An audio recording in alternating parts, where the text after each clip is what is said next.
you ever thought about how your government gets you to do things? Simple things, like wear a seatbelt, or complicated things, like paying taxes and registering for the draft. Some of the strategies are obvious. Governments have armies and police forces with big guns and the authority to make people do what they want. But some of the strategies are less noticeable and involve carrots rather than sticks to convince you to act in certain ways. Look at the money you use.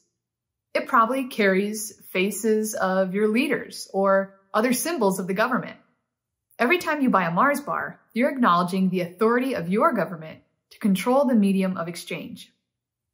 Governments use plenty of other cultural symbols to convince citizens of their authority. Founding myths, impressive buildings, and religious justifications often support the right of the government to govern.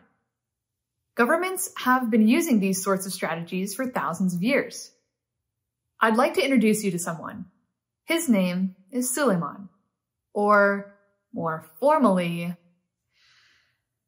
Suleiman I, Sultan of the Ottoman Empire, King of Kings, Emperor of the East and West, majestic Caesar, Prince and Lord of the most happy constellation, Commander of the faithful, refuge of all the people in the whole entire world, custodian of the two holy mosques, the shadow of the Almighty dispensing quiet on the earth, King of believers and unbelievers, possessor of men's necks, and Allah's deputy on earth.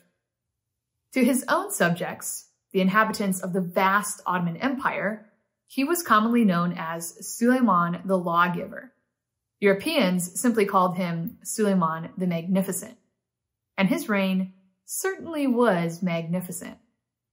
He ruled for 46 years and expanded the territory and the wealth of the empire, conquering North Africa, Hungary, and Mesopotamia. He also reformed the Ottoman legal system. So that explains magnificent and lawgiver, but how did Suleiman earn these other titles? And what do these titles tell us about how the sultans of the Ottoman Empire managed to rule for over 600 years? To answer that, let's examine some of the most powerful governments in the early modern world. Hi, I'm Rachel Hansen, and this is Unit 3, Land-Based Empires 1450 to 1750. By the mid-15th century, the Mongol Empire had fractured, and new empires were rising to replace the power vacuum it left behind. 5 large land-based empires arose in territory once held by the Mongols. In the period from 1450 to 1750, these were the most powerful states on the planet: the Ottoman, Russian, Safavid, Mughal, and the Ming and Qing empires. Historians sometimes call these the Gunpowder Empires because they used gunpowder weapons to conquer and rule. In this unit, we call them land-based empires, meaning they ruled vast territories of contiguous land masses, mostly in Asia, but also parts of Africa and Europe. Ruling such large empires wasn't easy. Thankfully, each of these empires had risen in the wake of the Mongol collapse, and they were able to learn from the Mongols' example. That shouldn't surprise you. You already know the Mongols were successful rulers as well as warriors. These empires competed for dominance in trade. The Ottomans and Russians repeatedly fought over the Black Sea and Caucasus Mountains. The Safavids found themselves at odds with the Ottomans and the Mughals. And towards the end of this period, each of these empires increasingly clashed with small European adventurers who were attracted by the wealth of the Indian Ocean and the Pacific coast of Asia. In Unit 3, we focus in on these 5 empires that ruled most of Eurasia and North Africa. We'll attempt to understand how they expanded and how they managed to govern all these diverse societies that they conquered. Okay, so what are some themes in governance that these empires shared? The rulers of each of these empires relied on conquest and military might to expand their territory and keep their subjects in line. But like your own government, they also used more subtle methods. Here are 2 in particular that historians have identified. First, All of these empires centralized authority, meaning they kept as much power as possible in the emperor's hands, rather than delegating to a class of aristocrats in distant provinces. However, no emperor, no matter how magnificent, could manage such vast empires alone. So large bureaucracies emerged to manage the complexity. These bureaucracies developed a professional class of officials who handled tasks like tax collection. Second, in each of these empires, religions played a large role in governance. In Russia, the Orthodox Christian Church worked closely with the czars.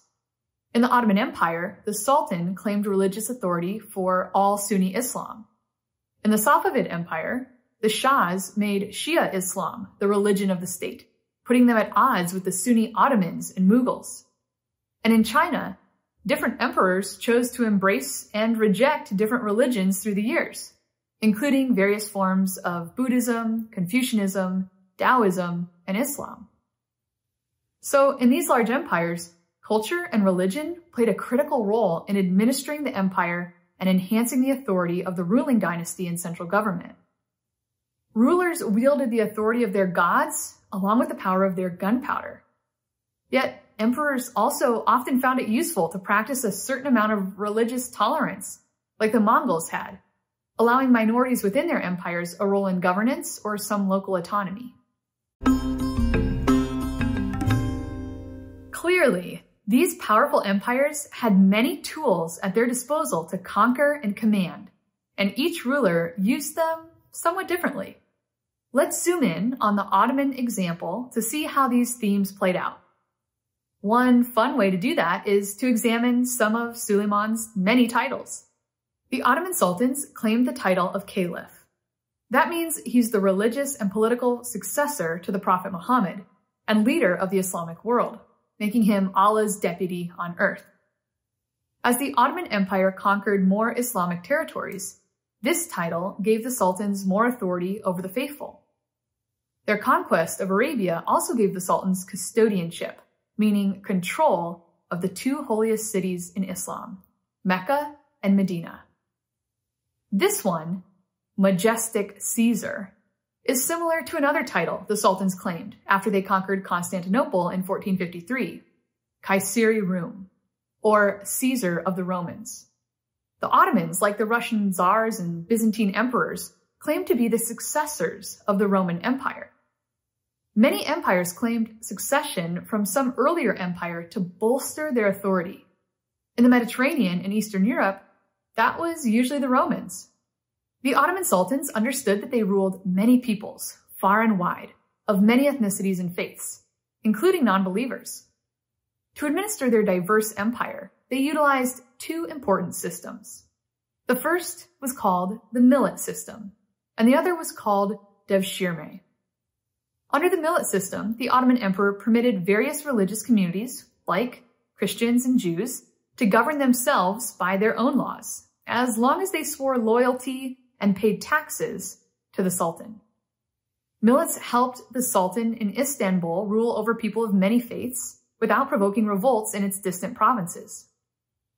Under the second system, devshirme, the sultan enslaved young boys from Christian communities in the Balkans. We use the term enslaved accurately, but this was different in many ways from the kind of slavery you're probably familiar with. Under the devshirme system, the boys became professional soldiers and bureaucrats, often rising to positions of great power in the empire. Several became Grand Vizier, the second most powerful man in the empire. Many families wanted their children to enter this service and would bribe Ottoman officials. The devshirme ensured that the sultan had a powerful army and an effective bureaucracy that was loyal to him and not to his rivals. Thanks to policies like these, the land-based empires remained the most powerful states through this period. Yet by the late 18th century, their magnificence was beginning to fade as European overseas empires began to challenge their supremacy.